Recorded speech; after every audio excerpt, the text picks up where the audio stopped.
అదాబ్ హైదరాబాద్లో బ్యానర్ ఐటమ్గా రాశారు. అన్ని దాదాపుగా సరికొత్త భవిష్యత్తును ఆవిష్కరిద్దాం. ఏఐ కేంద్రంగా హైదరాబాద్ నగరం, టెక్నాలజీ విస్తరణకు భాగ్యనగరమే కేంద్ర బిందువు. దేశంలో మరే నగరం అందుకు సన్నద్ధం కాలేదు. విప్లవాత్మక మార్పులకు సిద్ధం కావాలి. ప్రపంచం సరికొత్త ఆవిష్కరణలతో పోటీ పడుతుంది. ఆర్టిఫిషియల్ ఇంటెలిజెన్స్తో ఎన్నో మార్పులు, కొత్త ఆవిష్కరణలతో ప్రజల జీవితాల్లో వెలుగులు. ఏఐ సదస్సులో పాల్గొన్న ముఖ్యమంత్రి రేవంత్ రెడ్డి, కార్యక్రమంలో పాల్గొన్న 2000 మంది ఏఐ నిపుణులు. నిన్న సరికొత్త భవిష్యత్తును ఆవిష్కరిద్దాం, టెక్నాలజీ విస్తరణకు భాగ్యనగరమే కేంద్ర బిందువు అని చెప్పి నిన్న ఏఐ సదస్సు, ఆర్టిఫిషియల్ ఇంటెలిజెన్స్ సదస్సు జరిగింది. దీంట్లో చాలా కంపెనీలు పాల్గొన్నాయి. ముఖ్యమంత్రి అయితే నిన్న దీన్ని హైదరాబాద్లో స్టార్ట్ చేసిన పరిస్థితి మనం చూసాం. అయితే అసలు ఆర్టిఫిషియల్ ఇంటెలిజెన్స్ వల్ల ఉపయోగం ఏంటి, నష్టం ఏంటి అని మనం ఆలోచిస్తే కనుక ప్రతి వ్యవస్థలో కూడా, ప్రతి టెక్నాలజీలో కూడా దాన్ని మనం వాడుకునే దాన్ని బట్టి ఉంటుంది. మనం మంచిగా వాడుకుంటే మంచి ఫలితాలు వస్తాయి, చెడుకు ఉపయోగిస్తే చెడు ఫలితాలు వస్తాయి. సో టెక్నాలజీ ఏదైనా, అది మొబైల్ కావచ్చు, లేకపోతే అంతకుముందు గతంలో ఓన్లీ మనకి ల్యాండ్ ఫోన్స్ ఉండేవి. ఇప్పుడు మొబైల్స్ వచ్చాయి, మొబైల్స్ తర్వాత ఎస్ఎంఎస్లు వచ్చాయి, తర్వాత వాట్సాప్ వచ్చింది, ఇప్పుడు సోషల్ మీడియా వచ్చింది, ఆ తర్వాత ఆర్టిఫిషియల్ ఇంటెలిజెన్స్ వస్తుంది. సో దీంట్లో కూడా మనం స్టెప్ బై స్టెప్ చూసుకుంటే మొబైల్ వల్ల ఎన్ని ఉపయోగాలు ఉన్నాయి, అన్ని నష్టాలే ఉన్నాయి. ఆ తర్వాత షేరింగ్ కానీ దేనికైనా వాట్సాప్ వల్ల ఎన్ని ఉపయోగాలు ఉన్నాయి, ఎన్ని నష్టాలు ఉన్నాయి. అంతేకాకుండా ఇక మనం చూసుకుంటే సోషల్ మీడియా వల్ల ఎన్ని ఉపయోగాలు ఉన్నాయో కూడా అన్నే నష్టాలు ఉన్నాయి. సో ఆర్టిఫిషియల్ ఇంటెలిజెన్స్ని పూర్తి స్థాయిలో తప్పుపడడానికైతే లేదు. ఎందుకంటే ఉపయోగాలు ఉన్నాయి, దానివల్ల నష్టాలు ఉన్నాయి. ఉపయోగించుకునే వాళ్ళని బట్టి ఉంటుంది. రీసెంట్గా మనం గత ఎన్నికల్లో చూస్తే ప్రధాని మోడీ మీదే ఆయన రాజ్యాంగాన్ని రద్దు చేస్తారని, లేకపోతే రిజర్వేషన్ రద్దు చేస్తారని చెప్పి ఒక ఏఐ వీడియో బయటకు వచ్చింది. ఆ వీడియో నాది కాదు, నేను చేయలేదు అని చెప్పి స్వయంగా ప్రధానమంత్రి ప్రెస్ మీట్ పెట్టి చెప్పుకోవాల్సిన పరిస్థితి ఎదురైంది. సో ఎలక్షన్స్ అప్పుడు మిగతా అప్పుడు ఏఐతో ఎంత ఉపయోగాలు ఉన్నాయో అంతే డేంజర్ కూడా ఉంది. ముఖ్యంగా డీప్ ఫేక్. ఈ మధ్య మనం ఈ పదం బాగా వింటున్నాం. డీప్ ఫేక్ అని. డీప్ ఫేక్ పెట్టి హీరోయిన్లు కానీ, లేకపోతే ఆడపిల్లలు కానీ వీళ్ళ ఫేస్లు మార్ఫింగ్ చేసి రకరకాల వీడియోస్ అయితే విపరీతంగా సర్క్యులేట్ చేస్తున్న పరిస్థితి మనకు కనబడుతుంది. అంతేకాకుండా ఆడియోలు కూడా చాలా క్లియర్గా, ఎటువంటి అసలు గుర్తుపట్టని విధంగా మార్చేసే అయితే వస్తున్నాయి. సో ఈ విధంగా చూసుకుంటే మనం ఏఐతో ఎంత ఉపయోగం అయితే ఉందో అంతే నష్టంగా కూడా ఉంది. కానీ ఒక కొత్త టెక్నాలజీ వస్తున్నప్పుడు దాన్ని స్వాగతించాలి, దానికి వెల్కమ్ చెప్పాలి. సో అదేవిధంగా ఈ కొత్త టెక్నాలజీ ఇప్పుడు వస్తుంది కాబట్టి ఒక రకంగా భాగ్యనగరంలో దీనికి బీజం పడినందుకు మనం సంతోషించాలి. కానీ దీన్ని ఎలా వాడుకుంటాము, ఏం చేయాలి, ఎలా చేయాలి అనేది మన చేతిలోనే ఉంటుంది. మిస్యూజ్ అవుద్ది అనుకుంటే మిస్యూజ్ అవుతుంది, తప్పదు. కానీ దీనివల్ల ఉపయోగం ఉందా, నష్టం ఉందా, ఇవన్నీ పక్కన పెడితే దీనివల్ల మాత్రం, ముఖ్యంగా ఏఐ వల్ల మాత్రం చాలామంది ఉద్యోగాలు పోయే ప్రమాదం అయితే స్పష్టంగా కనపడుతుంది. సో టెక్కీలు కానీ మిగతా రంగాల్లో కానీ ఎవరైతే ఉన్నారో వాళ్ళంతా కూడా అతి త్వరలో ఈ ఏఐ ఉపద్రవాన్ని ఎదుర్కోబోతున్నారు. వీలైనంత తొందరగా ఇప్పటి నుంచే జాగ్రత్త పడండి. ఉద్యోగాల విషయంలో మాత్రం జాగ్రత్త పడక తప్పదు. ఏఐ ఖచ్చితంగా చాలా ఉద్యోగాలు దెబ్బైపోతుంది. ఇక సింగపూర్లో బిజీగా ప్రధాని మోడీ. ఆ దేశ ప్రధానితో కలిసి 2వ రోజు సింగపూర్లో పర్యటించిన మోదీ ప్రముఖ సెమీకండక్టర్ సంస్థ ఏఈఎం హోల్డింగ్స్ లిమిటెడ్ సందర్శన, గ్లోబల్ సెమీకండక్టర్ పరిశ్రమలో కంపెనీ పాత్ర, కార్యకలాపాలు, భారతదేశం కోసం ప్రణాళికలపై చర్చ. సింగపూర్లో ఉన్నారు మోడీ గారు, అక్కడ టెక్నాలజీ అన్నీ చూస్తున్నారంట. ఇక మరో వార్త చూస్తే లోకల్ వారంతా స్థానిక కోటా కింద అర్హులే. మెడికల్ ప్రవేశాలపై హైకోర్టు కీలక తీర్పు. ఎంబీబీఎస్, బీడీఎస్ కోర్సుల ప్రవేశాల్లో స్థానికత, నీట్, ఎంబీబీఎస్ సీట్లపై విచారణ చేపట్టిన ధర్మాసనం తుది తీర్పు వెల్లడించిన హైకోర్టు అని చెప్పి ఒక వార్త చూస్తున్నాం. మెడికల్ ప్రవేశాలపై అంటే ఇక నుంచి లోకల్ వారంతా స్థానిక కోటాకి అర్హులే అని చెప్పి ఒక కీలక తీర్పు మనకి వచ్చిన పరిస్థితి కనపడుతుంది. ఇక మరో ప్రధాన వార్త చూస్తే వకులాభరణం కొనసాగింపే సరైనదంటున్న మేధావులు. స్థానిక ఎన్నికలకు, కులగణనకు హాట్ టాపిక్గా మారిన బీసీ కమిషన్. కొత్త కమిషన్ పేరిట ప్రయోగంకు ఇది సమయం కాదు. ఎన్నికలకు కుల సర్వేకు అనివార్యంగా తప్పని జాప్యం రాజకీయ విశ్లేషకులు చెప్తున్నారు. అయితే రాష్ట్రంలో స్థానిక సంస్థల ఎన్నికలను త్వరగా నిర్వహించాలని పెరుగుతున్న డిమాండ్, కులగణన నిర్వహించి స్థానిక సంస్థలతో బీసీలకు 42% రిజర్వేషన్లతో ఎన్నికలు నిర్వహించాలి అని చెప్పి బీసీ సంఘాలు అయితే కోరుతున్నాయి. ఇప్పుడు ఇంకొన్ని రోజుల్లో దాదాపు మనం చూస్తుంటే ఒక నెల 2 నెలల్లోనే అదే ఈ ఇయర్ ఎండింగ్ కానీ లేకపోతే వచ్చే ఇయర్ స్టార్టింగ్లో కానీ మేబీ మనకి అతి తొందరలో ఈ స్థానిక సంస్థల ఎన్నికలు అయితే జరగబోతున్నాయి. సో ఈ టైంలో బీసీ కమిషనర్ ఆల్రెడీ బీసీ కమిషనర్గా ఉన్న వకులవరణం కమిషన్ కొనసాగించాలి, దాన్ని మార్చొద్దు. ఎందుకంటే ఉన్న కమిషన్ పనితీరు బాగుంది, దాదాపుగా ఉన్న కమిషన్ అంతా ఇప్పుడు అంటే సడన్గా ఉన్న పలంగా కమిషన్ మార్చడం వల్ల ఉపయోగం లేదు అని చెప్పి కూడా మనకి వినపడుతుంది. దానికే చాలామంది రాజకీయ విశ్లేషకులు కానీ లేకపోతే మేధావులు కానీ వీళ్ళంతా కూడా వకులవరణం కమిషన్నే కొనసాగించాలి అని చెప్పి ప్రభుత్వానికి విజ్ఞప్తి చేసిన పరిస్థితి మనం చూస్తున్నాం. ఇక మరో ప్రధాన వార్త, కేసీఆర్కు బిగ్ షాక్. మేడిగడ్డ కేసుపై భూపాల్పల్లి జిల్లా కోర్టు సమన్లు, కేసీఆర్, స్మితా సబర్వాల్ కోర్టుకు నోటీసులు. గతంలో కేసీఆర్ సహా మరో 7గురికి నోటీసులు. అక్టోబర్ 17న విచారణకు హాజరు కావాలని ఆదేశం. సో మేడిగడ్డ కుంగినప్పుడు భూపాల్పల్లి జిల్లాకు చెందిన ఒక వ్యక్తి చేసిన కంప్లైంట్ ఆధారంగా కోర్టు అయితే వీళ్ళందరికీ దాదాపు 7గురికి నోటీసులు ఇచ్చింది. సో 7గురిలో కొంతమంది హరీష్ రావు లాంటి వాళ్ళ తరపున వేరే వాళ్ళ వకాల్తాగా పంపించారు. కానీ కేసీఆర్ మరియు స్మితా సబర్వాల్ అయితే ఇంతవరకు అక్కడికి హాజరు కాలేదు. సరే, కేసీఆర్ హాజరు కాలేదంటే రకరకాల కారణాలు ఉంటాయి అనుకుందాం. స్మితా సబర్వాల్ ఒక ప్రభుత్వ పోస్ట్లో ఉండి ఒక అధికారిగా ఉండి ఆమె కోర్టు నోటీసులకి స్పందించలేదంటే ఇక మరి కోర్టుకి ఆమె ఇచ్చే విలువెంత ఏంటి అనేది ఆలోచించాలి. రీసెంట్గా ఆమె చేసిన కొన్ని వ్యాఖ్యలు అయితే చాలా చాలా చాలా హాట్ టాపిక్గా అయినాయి. కొన్ని అనవసరమైన వ్యాఖ్యలు, అవసరమైన వ్యాఖ్యలు అయితే ఆమె బాగా చేసిందని చెప్పుకోవచ్చు. సరే, ఇప్పుడు సీన్లోకి వస్తే కేసీఆర్కి మరోసారి రమ్మని చెప్పి నోటీస్ ఇచ్చింది. మరి ఈసారి అన్నా ఈ రకంగా అన్నా పెద్దసారి బయటకు వస్తాడా లేదా చూడాలి. ఎందుకంటే ఏదో రకంగా ఆయన బయటికి రావాలని కోరుకుంటున్నారు. మరి ఆయన బయటికి వస్తాడా, బయటికి రాడా? ఎందుకంటే అక్టోబర్ 17న విచారణకు హాజరు కావాలని చెప్పి కోర్టు అయితే గట్టిగా చెప్పింది ఈసారి. ఎందుకంటే ఆల్రెడీ ఓసారి నోటీస్ ఇచ్చింది, అయినా మనసారి పట్టించుకోలేదు. సో ఇంకోసారి నోటీస్ ఇచ్చారు కాబట్టి ఈసారి ఖచ్చితంగా మనసారి రావాల్సి ఉంటుంది. మరి ఆయన వస్తారా లేదా అనేది చూడాలి. అసలు ఈ మేడిగడ్డ దీనిపైన ఆయనకి గతంలోనే ఒక కమిషన్ వేస్తే నా పైనే కమిషన్ వేస్తారా?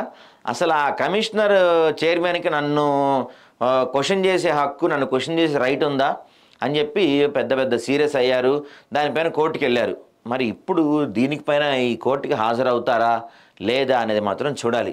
ఏది ఏమైనా కేసీఆర్ కోసం అయితే అటు తెలంగాణ రాష్ట్ర వ్యాప్తంగా కాంగ్రెస్ వాళ్ళు కూడా చాలా వెయిట్ చేస్తున్నారు. అప్పుడెప్పుడో బడ్జెట్ అప్పుడు కనిపించాడు పెద్ద మనిషి, మొన్న మళ్ళీ కవిత వచ్చినప్పుడు కనిపించాడు కానీ వినపడలా. అప్పుడు కూడా కవితే మాడారు కానీ ఈయన మాట్లాడలా. సో సారొస్తారా అని చెప్పి ఈయన గురించి అందరూ పాటలు పాడుకుంటున్నారే కానీ ఈయన మాత్రం మనకి ఎక్కడా కనపడతలేదు. ఇక ఇదొక మంచి వార్తగా చెప్పచ్చు. సర్కారు బడులకు ఫ్రీ కరెంట్. వైభవంగా రవీంద్ర భారతిలో గురు పూజోత్సవం. ముఖ్య అతిథిగా హాజరైన డిప్యూటీ సీఎం భట్టి తక్షణమే విద్యా సంస్థలకు ఉచిత విద్యుత్ అమలు చేస్తామని వెల్లడి. రాష్ట్ర స్థాయిలో ఎంపికైన 41 మంది ఉత్తమ ఉపాధ్యాయులకు అవార్డుల ప్రదానం. రాష్ట్రంలోని 27,862 విద్యా సంస్థలకు ఉచిత విద్యుత్ అందే అవకాశం. చాలా మంచి వార్త ఇది. యాక్చువల్గా ఉచిత విద్యుత్, సర్కారు బడులకు ఉచిత విద్యుత్ ఇస్తామని చెప్పి చెప్తున్నారు. Very good news. కానీ దీని గురించి మనం మాట్లాడుకుంటే సర్కారు బడులకు ఉచిత విద్యుత్ ఇస్తా అని చెప్పి చెప్తున్నారు భట్టి సారు. అంతా బాగుంది, మంచి విషయం. అసలు సర్కారు బడుల్లో ఫ్యాన్లు ఏడున్నాయి? దేనికి ఉచిత విద్యుత్ సర్కారు బడులకి? మనకి స్కూల్స్ అన్నీ కూడా దాదాపు 9 నుంచో లేకపోతే 10 నుంచో స్టార్ట్ అవుతాయి. మ్యాక్సిమం 5కి క్లోజు. ఇక మీరు ఇచ్చే ఫ్రీ కరెంటు పగలు వాడుకోవాలి. మహా అయితే పగలు ఫ్యాన్లు లైట్లు ఉంటాయి ఎప్పుడన్నా. కానీ అసలు ప్రభుత్వ పాఠశాలలో ఫ్యాన్లు ఉన్నాయా? మీరు ఫ్రీ కరెంట్ ఇస్తారు కరెక్టే, వాడుకోవటానికి అక్కడ ఫ్యాన్లు ఉన్నాయా, లైట్లు ఉన్నాయా, అక్కడ ఏమున్నాయి, ఫెసిలిటీస్ ఉన్నాయా? అరే చాలా ప్రభుత్వ స్కూల్స్లో బాత్రూమ్సే లేవు సార్. మీరు ఫ్రీ కరెంట్ ఇస్తా అంటున్నారు కదా, ఫ్రీ కరెంట్ ఇచ్చేదేదో ఆ బాత్రూమ్ సంగతి చూడండి. ఆడపిల్లలకి బాత్రూమ్కి వెళ్ళటానికి చాలా చోట్ల బాత్రూమ్ లేక, ఆ బాత్రూమ్కి తలుపులు లేక, అసలు స్కూల్స్కి కాలేజీలకే ప్రహరీ గోడలు లేక ఎన్నో ఇబ్బందులు పడుతున్నారు. మీరు వాటి సంగతి చూడండి సార్ ఒకసారి. వాటి సంగతి మీరు చూడరు. ఉచిత కరెంట్ ఇస్తానని మాత్రం చెప్తున్నారు. సరే, ఉచిత కరెంట్ ఇవ్వటం మంచి పద్ధతే, మేము కాదంటల్లా, మీరు ఇవ్వాలి ఉచిత కరెంటు, మంచి విషయమే. కానీ ఉచిత కరెంట్ ఇచ్చే ముందు అసలు ఆ ఉచిత కరెంటు వాడుకోవటానికి అక్కడ తగిన సదుపాయాలు ఉన్నాయా లేదా? స్కూల్లో ఫ్యాన్లు ఉన్నాయా, లైట్లు ఉన్నాయా, అసలు వాటర్ ప్యూరిఫైర్లు ఉన్నాయా, ఇవి తెలుసా మీకు? కనీసం ఎంతమంది, ఎన్ని స్కూళ్ళల్లో, అంటే ఎన్ని ప్రభుత్వ విద్యా సంస్థల్లో పిల్లలకు రక్షిత మంచినీటి పథకం లభిస్తుంది? రక్షిత మంచినీరు దొరుకుతుందా? అక్కడ వాటర్ ప్యూరిఫైర్లు ఉన్నాయా? లేవు కదా. వాటి సంగతి చూడండి. ఉచిత కరెంట్ ఇవ్వడం మంచిదే. దీంతోపాటు అసలు ఉచిత కరెంట్, ఇప్పుడు మీరు ఇచ్చే ఉచిత కరెంట్ ఏమైందంటే అక్కడ పక్కన ఆ ఉచిత కరెంట్ని ఆ స్కూల్ హెడ్ మాస్టరో ఇంకెవరో ఆయన పక్కదో పట్టిస్తారు తప్ప పిల్లలకు ఉపయోగపడదు సార్. అది పిల్లలకు ఉపయోగపడదు. మీరు పిల్లలకు ఉపయోగపడే పని చేయండి. ఫ్యాన్లు ఉన్నాయా, లైట్లు ఉన్నాయా, వాటర్ ప్యూరిఫైర్లు ఉన్నాయా, అసలు స్కూల్లో బాత్రూమ్స్ ఉన్నాయా, బాత్రూమ్స్లో లైట్లు ఉన్నాయా, ఇవి పనిచేస్తున్నాయా, ప్రహరీ గోడలు ఉన్నాయా, ఇవి చూడండి ఫస్ట్. ఇవి చూసి అవన్నీ బాగున్నాక మీరు ఫ్రీ కరెంట్ ఇవ్వండి. ఫ్రీ కరెంట్ మీరు ఇవ్వండి, మేము కాదంటల్లా. కానీ ముందు ఫ్రీ కరెంట్ వాడుకోవడానికి వాళ్ళకు ఉండాలి కదా. అవన్నీ ఫెసిలిటీస్ కల్పించిన తర్వాత ఇవ్వండి. మేము కూడా స్వాగతిస్తాం ఈ విషయంలో. హిందువులపై దాడులకు కారణం హసీనానే. బంగ్లాదేశ్లో దాడులు రాజకీయపరమైనవే, అందుకే మైనారిటీలపై ఘాతకం. అనామీ లీగ్కి మద్దతు ఇచ్చారనే నెపంతోనే దాడులు. ఆ దేశ తాత్కాలిక ప్రభుత్వాధినేత మహమ్మద్ యూనస్ కీలక వ్యాఖ్యలు. నిజంగా ఒక విషయం గురించి మాట్లాడదలుచుకున్నాను నేను. మన ఇండియన్స్ అందరూ కూడా, అంటే ఇక్కడ కొంచెం హిందువులు ఎక్కువ కదా మన దగ్గర, వీళ్ళందరూ కూడా మనం చూస్తే వీళ్ళందరూ మొన్న పాలస్తీనాలో యుద్ధం జరిగినప్పుడు కానీ, ఇజ్రాయెల్లో యుద్ధం జరిగినప్పుడు కానీ,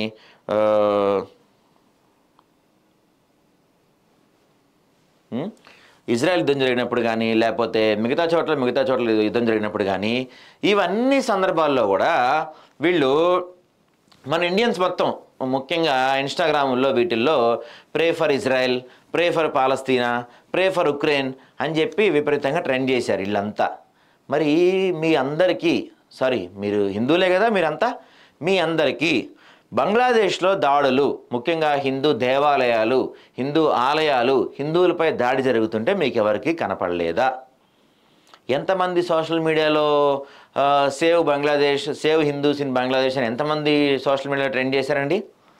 అదే ఎక్కడో ఉక్రెయిన్లోనో పాలస్తీనాలోనో ఇలాంటి చదువు జరిగినప్పుడు పొలోమని తెగ ట్రెండ్లు చేశారు కదా ఇన్స్టాగ్రామ్లో వాటిల్లో.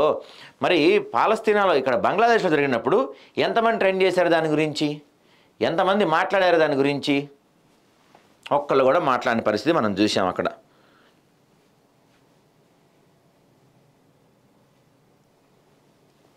ఇక మరమ్మతులకు టెండర్లు పిలిపివ్వండి, కాలువలు చెరువుల పునరుద్ధరణకు చర్యలు చేపట్టండి, ప్రతి జిల్లాలోని అధికారులు హైలైట్గా ఉండాలి, ఈ ఉదయానికి ఆన్లైన్లో టెండర్లు అప్డేట్ చేయాలి, అధికారులకు మంత్రి ఉత్తమ్ కుమార్ రెడ్డి ఆదేశాలు. కాలువలు చెరువుల పునరుద్ధరణకు టెండర్లు పిలవాలంట, అధికారులకు మంత్రి ఆదేశాలు. టెండర్లు అయ్యే సరిపెట్టుంది. సిక్కింలో ఘోర ప్రమాదం, పాక్యాంగ్ జిల్లా లోయలో పడ్డ ఆర్మీ వాహనం, 4 సైనికులు దుర్మరణం, 800 అడుగుల లోతులో ఉన్న లోయలో పడిందన్న అధికారులు వెల్లడి. నిజంగా ఆర్మీ అధికారులు వాళ్ళ కుటుంబం మొత్తం దేశం కోసం త్యాగం చేసి ఎక్కడో నిజంగా వాళ్ళ కుటుంబాన్ని, వాళ్ళ బిడ్డల్ని, భార్యల్ని, అందరినీ, సొంత ఊరిని వదిలేసి దేశం కోసం ఎక్కడో సేవ చేస్తుంటారు. నిజంగా అలాంటి వాళ్ళకి ఇలాంటి ప్రమాదం జరగడం నిజంగా బాధాకర విషయంగానే చెప్పాలి. ఇక మావోయిస్టులకు మరో ఎదురు దెబ్బ, ములుగు జిల్లా సరిహద్దులో భారీ ఎన్కౌంటర్, 6 మంది నక్సల్స్ను మట్టుబెట్టిన భద్రతా దళాలు, దంతేవాడ ఎన్కౌంటర్ మరొక ముందే మరో ఘటన. మావోయిస్టులకి వరుసగా ఎదురు దెబ్బలు తగులుతున్నాయి. ఇదే కంటిన్యూ అయితే అంతా ఈశ్వరేచ్ఛ, ఏపీఓ సూచనలతోనే సెలవుల్లో టీఏ, జ్యోతిలో వెలుగు కోసమేనా, ఆదాబ్లో కథనంతో కంగుతున్న అధికారులు, టీఏకు జీతం వేసిన మండల అధికారులు, పత్రికల్లో కథనం రావడంతో వేతనం నిలిపివేత. ఇక్కడ చూడండి, మండల ఆత్మకూరు జిల్లా ఉపాధి హామీ పథకంలో నిబంధనలు తిరోధకాలు ఇచ్చి అంతా ఈశ్వరేచ్ఛ ప్రకారమే నడుస్తుంది. ఈశ్వరుడు తలుచుకుంటే ఇంటి దొంగను కూడా పట్టుకోలేడని చెప్పి మనకు సామెత ఉంటుంది. ఆ విధంగా ఇక్కడ 2 నెలల వ్యవధిలో పదవి విరమణ చేయాల్సిన ఒక సాంకేతిక సహాయకునికి చివరగా మనవంతు సహాయం చేయాలని ఆ మండలంలో పనిచేస్తున్న ఓ మహిళా ఉద్యోగి ఏపీఓని కోరింది. ఎలాగైనా సరే ఆమెను కోరిక కాదనలేక ఏదైనా నేను చూసుకుంటా, సెలవు పెట్టుకొని ప్రశాంతంగా ఉండమని టీఏకు అభయం ఇచ్చాడు ఈశ్వరుడు. దీంతో ఆ టెక్నికల్ అసిస్టెంట్ కనీసం వెనక ముందు ఆలోచించకుండా ఏపీఓ అభయంతోనే వెంటనే సెలవు చిట్టి రాసేసి ఎంపీడీఓ వారించినా వినకుండా వెళ్ళిపోయాడంట. పదవి విరమణ తేదీ పూర్తయిన అనంతరం గుట్టు చప్పుడు కాకుండా సదరు సాంకేతిక సహాయానికి పనిచేయని కాలానికి కూడా వేతనం వచ్చింది. ఈ విషయం పత్రికలో రావడంతో ఉన్నతాధికారులు ఆగ్రహం వ్యక్తం చేశారు. దీంతో చేసేదేమీ లేక అతని వేతనం ఆపేసినట్టు సమాచారం అందింది. అయితే ఆ ఉద్యోగికి ఆరోగ్యం సహకరించిన పక్షంలో నిబంధనల ప్రకారం సెలవు పెట్టుకోవాల్సి ఉంది.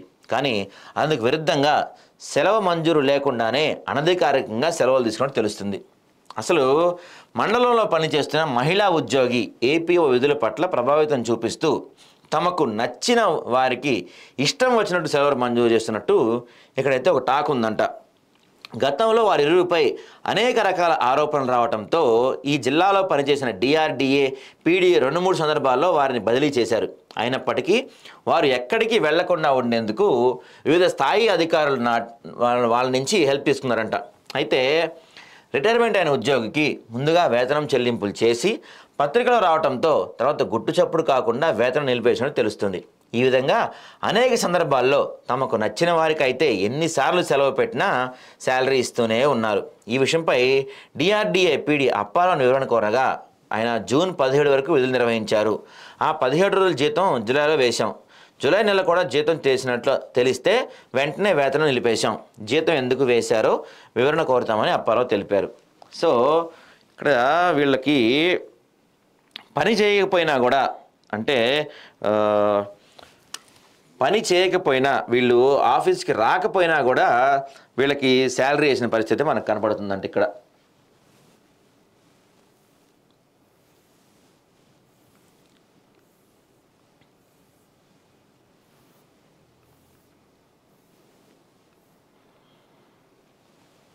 ఇక మరో వార్త చూస్తే గ్రామాలలో యథేచ్ఛగా నాలాల కబ్జా. చోద్యం చూస్తున్న అధికారులు, గ్రామాల సమస్యలను పట్టించుకునే అధికారులు, విల్లా యజమానుల కోసం తాపత్రయం. కోట్లు పెట్టి కొన్న విల్లాల గురించే కాదు, ఓట్లు వేసిన గ్రామ పంచాయతీలను కూడా పట్టించుకోండి. ప్రధాన రహదారులకు ఇరువైపులా 10ల సంఖ్యలో కబ్జాలు. నీరు వెళ్లే మార్గంలో మట్టి నింపి నిర్మాణాలు. అధికారులు కనపడతలేవా లేక చేతి వాటం చూపించారా? ఇదిగో ఇక్కడ చూడండి, క్లియర్గా చూస్తే ఇది శంకరపల్లి మోకిల దగ్గర గత వారం రోజులుగా కురుస్తున్న వర్షాలకు అక్కడ విల్లాలు, కొన్ని కోట్లు పెట్టి కొన్న విల్లాలన్నీ కూడా నీట మునిగిపోయిన పరిస్థితి మనం చూసాం. అలాంటి చోట్ల నుంచి ఇప్పుడు ఇక్కడ నీరు వదిలే ప్రయత్నం చేస్తున్నారు బయటికి, మన లోతట్టు ప్రాంతాలకు కానీ వీటన్నిటికీ. సో ఇక్కడ చూస్తే దాదాపుగా ఇదిగో చూడండి, ఇది కూడా ఇక్కడ చూడండి ఎంత కబ్జాకు గురైపోయిందో. ఇక్కడైతే అసలు మొత్తం మూసేశారు దాదాపుగా, ఇదిగో ఇక్కడ కూడా. సో ఇలా 10ల సంఖ్యలో నాలాలు పూర్తి చేసి కానీ ఆక్రమించేసి కానీ ఇక్కడైతే నాలా మొత్తం మట్టి నింపేశారు. ఇలా మట్టి నింపేస్తే ఇలాంటి సిచ్యువేషన్లో వరదలు వచ్చినప్పుడు, లేకపోతే మనం మోకిలలో పెద్ద పెద్ద వరదలు చూసాం, అలాంటి సిచ్యువేషన్స్లో వరదలు వచ్చినప్పుడు అలానే ఇళ్లల్లో కాలనీల్లో నీళ్ళు నిలిచిపోతాయి. ఇంత చూస్తున్నారు మీరు, ఇంత తెలుస్తుంది మీకు. దాదాపు ఇన్ని ప్రాంతాల్లో వరదలు రావటం కానీ లేకపోతే మొత్తం మునిగిపోవటం కానీ ఇవన్నీ చూస్తున్నప్పటికీ కూడా ప్రభుత్వంలో అంటే అధికారులు వీళ్ళకి యథేచ్ఛగా పర్మిషన్స్ ఇచ్చేసుకుంటూ, వీళ్ళకి అసలు అడిగిన దానికి కూడా లేదన్నట్టు వీళ్ళకి పర్మిషన్స్ ఇచ్చుకుంటూ వెళ్ళిపోవటం వల్ల ఇలాంటి వరదలే వస్తాయని చెప్పి ప్రజలైతే మాట్లాడుతున్నారు. ఇక్కడ చూస్తే మనం ఇంత క్లియర్గా కూడా వీళ్ళు కబ్జా చేసేసిన ఎక్కడా కూడా వీళ్ళపైన ఎటువంటి చర్యలు తీసుకున్నట్టు కానీ లేకపోతే ఎక్కడా కూడా ఇవి క్లోజ్ చేసినట్టు కానీ మనకు కనపడిన పరిస్థితి కనపడుతుంది.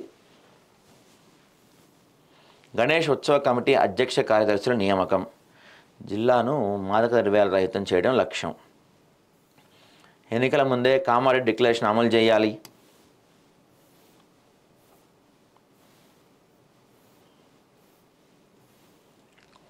ప్రజలకు ఎల్లప్పుడూ సేవలో ఉంటాం.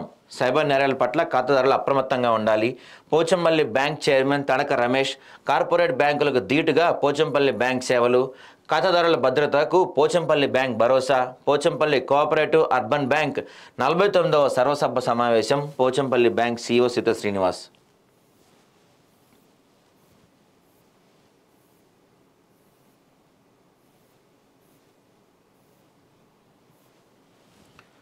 సో ఇక్కడ ఒక చిన్న విషయం చెప్పదలుచుకున్నా, మనకి రేపే వినాయక చవితి. దాదాపుగా అందరూ కూడా ఇళ్లలో మట్టి విగ్రహాలని తెచ్చుకునే ప్రయత్నం చేయండి. ఇప్పటికే దాదాపుగా గణేష్ మండపాల ఏర్పాటు పూర్తి అయిపోయింది. రాష్ట్ర వ్యాప్తంగా తెలుగు రాష్ట్రాల్లో పెద్ద ఎత్తున గణేష్ మండపాలు ఏర్పాటు చేశారు. మా విజ్ఞప్తి, మట్టి వినాయకులనే వాడండి. సరే, వినాయకులు అందరూ తెచ్చేసి ఉంటారు. ఇప్పటికి మ్యాక్సిమం ఇళ్లల్లో అందరూ మట్టి వినాయకులనే వాడే ప్రయత్నం చేయండి. గణేష్ మండపాలను పెట్టిన వాళ్ళు, ఏర్పాటు చేసిన నిర్వాహకులకు మా ఆదాబ్ న్యూస్ నుంచి విజ్ఞప్తి ఏంటంటే, పెద్ద పెద్ద భారీ శబ్దంతో డీజేలు పెట్టకండి. చుట్టుపక్కల చాలామంది చిన్న చిన్న పిల్లలు, పెద్దవాళ్ళు, చదువుకునే పిల్లలు వీళ్ళందరూ కూడా ఉంటారు. మీరు పెట్టే పెద్ద పెద్ద డీజే శబ్దాలతో వాళ్ళందరికీ చాలా డిస్టర్బెన్స్ అవుతుంది. మనం భక్తితో పూజలు చేసుకోవాలి, కానీ వేరే వాళ్ళు మనల్ని తిట్టుకునే పరిస్థితి అయితే మనం తెచ్చుకోకూడదు. దయచేసి డీజేలు, పెద్ద పెద్ద డీజేలు పెట్టకండి. ఒకవేళ మీకు డీజేలు పెట్టాలనిపిస్తే డీజే పాటలు, సినిమా పాటలు ఇవి దేవుడి ముందు కరెక్ట్ కాదు. కొంచెం ఆలోచించండి దయచేసి.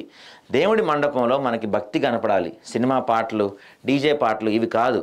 మీకు అక్కడ ఏదైనా పెట్టాలి అనుకుంటే భగవద్గీత పెట్టండి, లేకపోతే ప్రవచనాలు. ఎంతోమంది పెద్దలు, మన చాగంటి వారి ప్రవచనాలు, గరికపాటి వారి ప్రవచనాలు ఎన్నో లక్షల కొద్దీ మనకి యూట్యూబ్లో దొరుకుతాయి.